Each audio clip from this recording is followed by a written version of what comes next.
Hey guys, good morning. Here's another travel update video coming right up.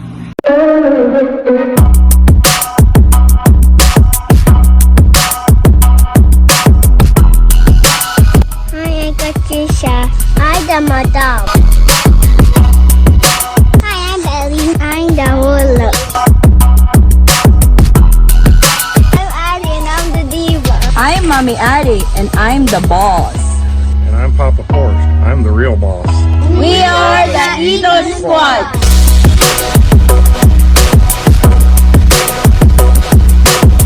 So in today's video, we are going to talk about on what to expect when you travel to the Philippines during the time of the pandemic.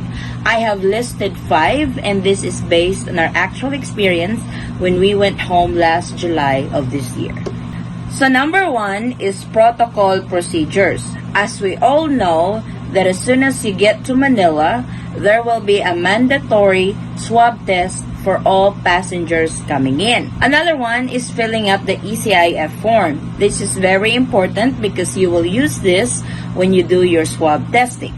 Another one that falls on the protocol procedure is the quarantine. This is when you are waiting for the result of your swab test.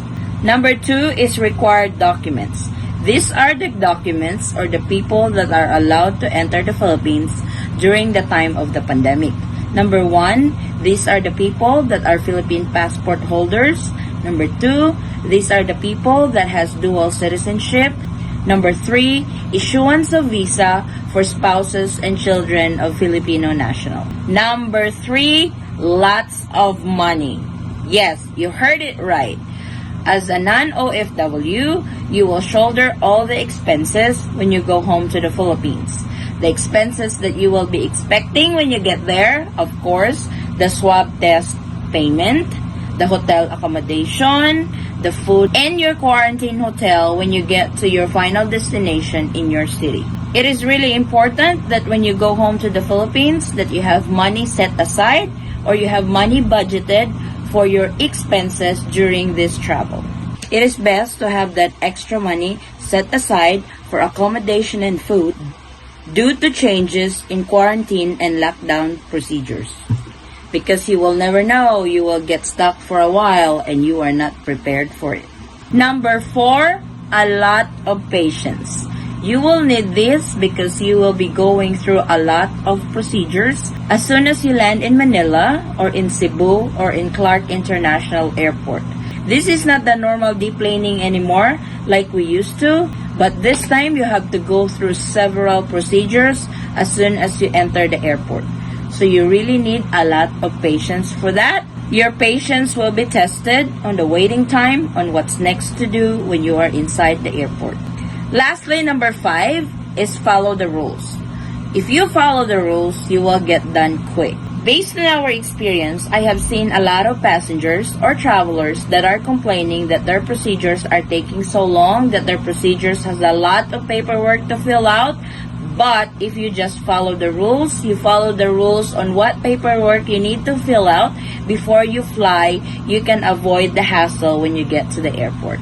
So it is really important to follow the rules on the new normal when you fly to the Philippines during the time of the pandemic.